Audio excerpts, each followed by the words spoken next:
I love music because the music comes first. That's the most cliche thing ever. Like, I don't think that should be the goal of I want to be on a red carpet. Like, then you start doing stuff that isn't you to get to that point. You say you know who you think.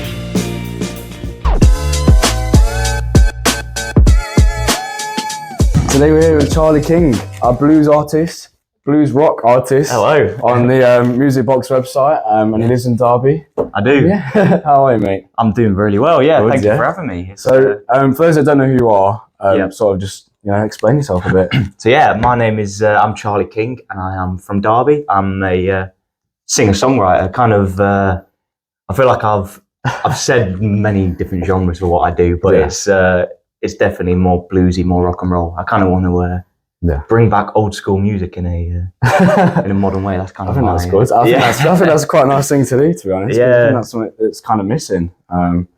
It's getting all modern. People like creating new things, but I don't think doing something that's maybe a bit more old-fashioned sort of works. I think it's just the music that I've always loved growing up. To be honest, just like 70s soul and stuff like that. I've not had like any like professional vocal training or anything, but I've just kind of through time listening to soul music, rock and blues, like rock and roll. I've just kind of molded my voice to match like some soul singers, basically. But yeah. So tell me a bit about like how you built to where you are now. So like sort of how long you've been doing it. What's happened. So my story is a bit different to kind of like the normal musicians say. Yeah. So I've always done music, and I've always played guitar. It's more the guitar side, but it was more just a hobby for like up until I was about 20. But so I went to uni, did economics, went and got a job in civil service actually. But always during my time in civil service, and kind of started at uni, but I was always building this kind of side hustle. And it's just grown and grown since I started writing songs. I'm kind of, I got to the point last April where I left my job, and I'm going into the wild west at the minute. Music is all I want to do for the rest of my life every day. So this is like a full-time focusing. I kind of given myself a year to just fully focus on music every single day and see where it goes. Cool.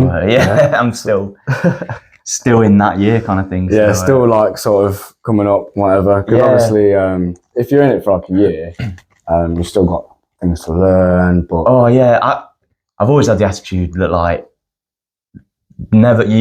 everyone starts as a beginner. Basically, everyone learns how to get a good voice. Say everyone learns how to get like good at guitar or any aspect of music. So don't have too big of an ego and just kind of flow with it, I guess. Yeah, just you're going to improve, and that basically I've just kind of dedicated myself for about 4 or 5 years now to get me to where I am. Yeah, cool. That's great. Yeah, that's awesome. So, what point are you at now? What's happening right now within your music career? Yeah, I feel like I'm in the best place in my music career so far. So, I kind of really made a decision last year that I've always wanted to be an original artist. Like, so I was getting a load of covers gigs sort of thing, and it was starting to make like a decent earning for me to be a musician. But I took a step back and recorded basically 10 songs to be released this year. So I recorded them all last year, sort of thing. So I'm awesome. So there's a lot on the way. Yes, it's kind of endless releases now. So. To be honest, I want you to tell me a little bit about. Obviously, you do quite a few gigs. I know that because I've been to a couple. So you play songs that aren't yet released in your gigs. Now that's a sign for everyone to go to his gigs and go and see them. Why do you do it that way before they're released? It's just because I'm kind of at the point where I've got that many songs unreleased that I've got the freedom to just play songs that I've released and unreleased. I will say, it's a good tactic to build up like a month of playing a song before it's released, because then people just know it and then go, oh yeah, I've heard that song live many times. Like that for the meaning, I was singing the meaning for like 3 months straight, and everyone was just like sick of it live. But just meant So they tell me a went and bit streamed more about the meaning. What's that all about? What is the meaning behind the meaning? Yeah, yeah. I would say it's kind of the first release that I've done in about just less than a year, but it's been described. This is someone else's words, but a bit of like a mission statement of my upcoming songs. But yeah, it's the first song of I'm doing an EP, but releasing them one by one. Yeah. But yeah, the meaning is just kind of is explaining why I like see music as my purpose in life, and yeah, it's just kind of explaining my journey. That's awesome. Yeah, like trying to find. I feel everyone like tries to attach meaning to their life, or searching for like a purpose, kind of grand purpose, and yeah, it's individual to you, but mine just happens to be music, and that's kind of the message behind it. Yeah, just go for it, basically. Yeah, I think that's what a lot of people that I've been interviewing recently have just been saying, go for it. Like, don't worry about what people think. And I think people might get a bit sick of hearing it. I know. It's said in every interview, but it's so true. It's a classic cliche, but I think, in my opinion, every single artist will go through that initial kind of pushback, regardless of who you are. And obviously it might happen when you're a bit younger for some other artists, but everyone's going to go through that initial thing of people going, like, music isn't going to work, it's not viable, but it's going to happen for You like, gotta push someone's got to do music. Like, exactly. may as well be you. Like, yeah. So the song, The Meaning, you've actually got a new like video going for it, coming soon. Yeah. Don't know what I'm saying, but coming soon, yeah. And you're like smashing stuff up. Yes. I've seen a little clip from it. I think it's coming out the 19th of Jan, right? Yes. This will probably be out after that. Okay. Yeah. But yeah, tell me a bit about like why is everything getting smashed up? And it's a good question. It's well, firstly, so I'm working with a guy called Lawrence Mason Getter, actually. So he's a film director. He's currently at Uni of Derby. But yeah, he's kind of known in the Notts scene and Derby scene. But yeah, when we sat down, we were like, right, how do we get the message across of kind of, it's the story of me leaving my job to do music, basically. Yeah. But how do we get the story across of the emphasis in the mad high tempo choruses? And I think it was Lawrence who came up with the idea. I was like, right, we're just smashing up office equipment. Have you got a sledgehammer? Like, yeah, it's. I'm really, really happy with it, actually. Yeah, so I think the clip that I've seen looks awesome. Yeah, absolutely awesome. I'm looking forward to seeing the whole thing. No, thank you. Yeah, so I've done a few music videos with Lawrence now, actually. So this will be the third one that I've done with him, and we kind of just click well, and we kind of just bounce ideas off of each other for like the storyline of the music video.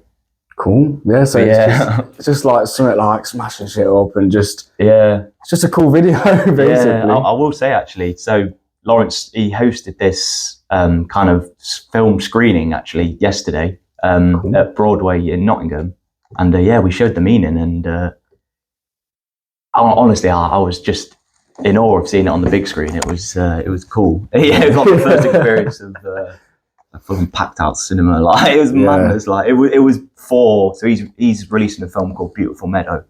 Okay. But yeah, he kind of is a load of students from Derby. They were just showing their projects from last year. But yeah, it was nice. It was nice seeing the like instant reaction from people in the cinema. It's pretty crazy how all them people are watching your video. I know. But I imagine, I don't know where you want to be in like 5 years' time. Like, tell me about like where do you want to be in 5 years' time, and then we'll continue. Oh, that's a good interview question. Yeah. Honestly, like initial goals is just to be able to make a living from music and sustain it. Yeah. I think that's the best way of looking at it, and then you build from there. Like, what's the next step after that? So initially, it is just to be able to do music for the rest of my life, and keep the momentum building. I want to play bigger festivals, get a band together, and that's what I was going to say. I was going to say, imagine like the moment when you're in front of a huge crowd of people at a festival, and you're thinking back to, I remember when I was at that cinema and I had a few people watching. Yeah, literally. Like the euphoria from that would be insane. Yeah, I know. It is weird. You do start to get used to more and more people wanting to listen to you. It's still weird, and you still got very nervous. But Would you say nerves are a good thing? It is. I've started to realise nerves are exactly the same emotion as excitement, basically. So you're nervous until you get on stage and then you're, oh no, I was just excited. Yeah.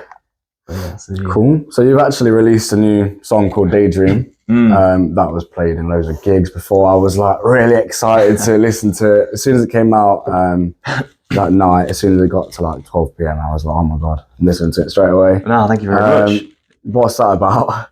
So yeah, it's following on from like the message of the EP of kind of swimming upstream is the message of what I'm doing in the EP. But this song specifically is it was actually my ex-girlfriend who, when I was with her in London living the corporate life, just said, yeah, music's not going to work, you got to be realistic. Like, that's a big statement. That's offensive, that. Yeah, and I take things personally, to be fair. I'm quite a sensitive soul as well, but yeah, it was kind of just off the back of that I wrote this. So it was kind of just saying like, oh, stuff you, I'm continuing my music and in as many words as possible, yeah. Like, in the nicest way possible. Yeah, I feel like when you're a songwriter, it's your emotions have to come out in your songs, basically. Yeah. Even if you can't like. If you like never say them or etc. Like, it's kind of the reason I write. Yeah, letting people know what you're actually thinking. Yeah, in a nice way, so it's not like straight to their faces. Yeah, I think that's what a lot of music artists do. To be fair, that have like a meaning behind the song.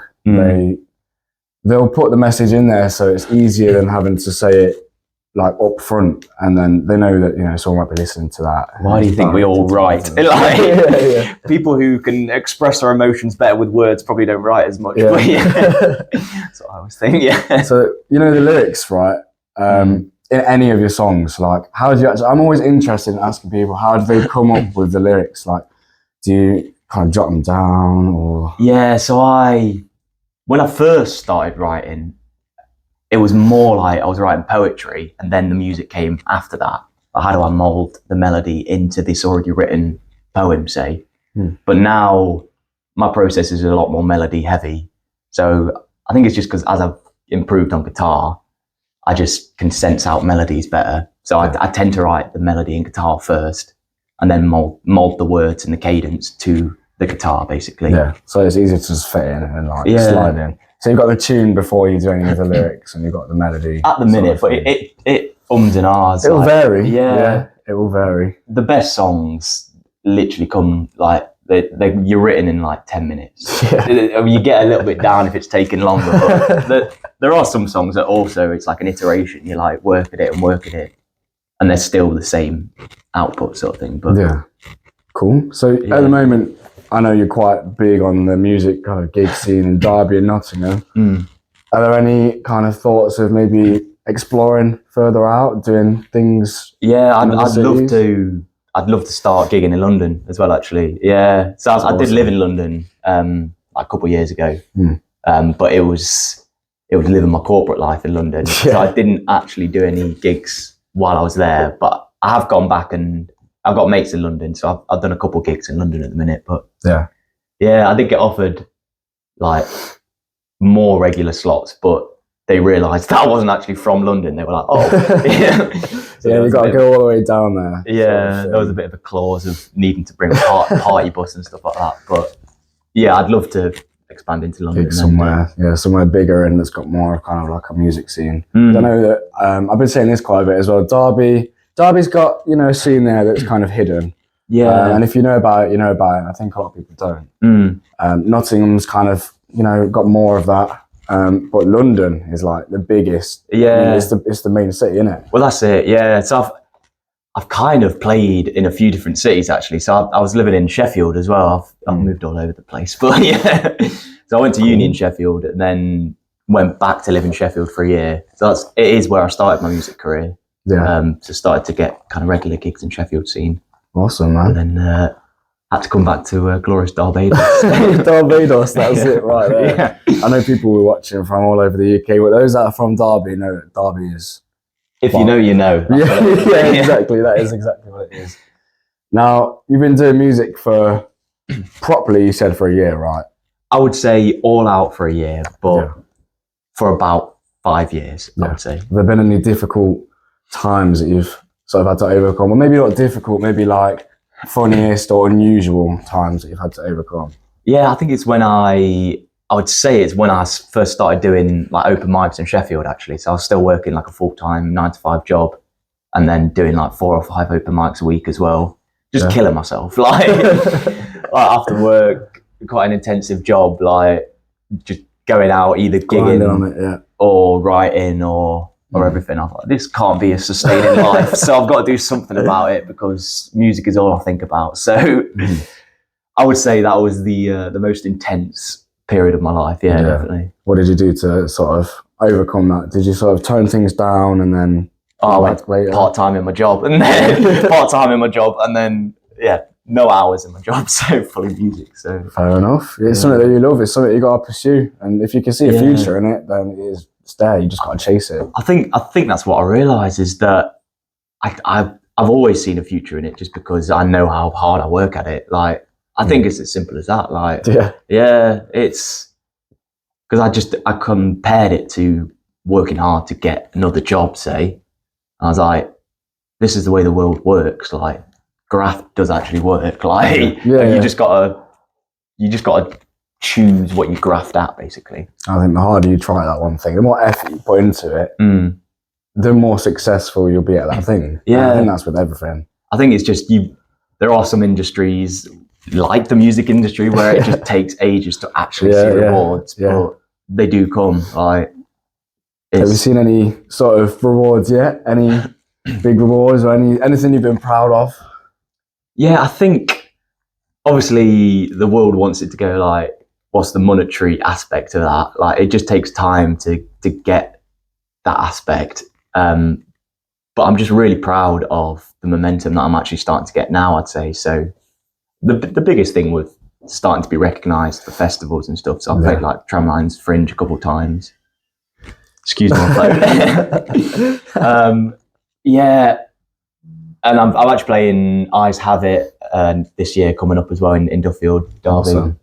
But yeah, I think it's just whatever level you are, it's relative success, and then you just build on that, basically. Yeah, I think it is sort of relative to what your aspirations are as well. You know, some people want to be on the red carpet. Some people want to be just sustaining a music life. Performing at festivals. I know every music artist, you know, would love to be in front of a huge crowd. And like perform. But is that what's kind of keeping you going, or?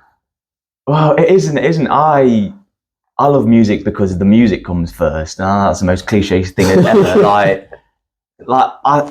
All that stuff is external. Like.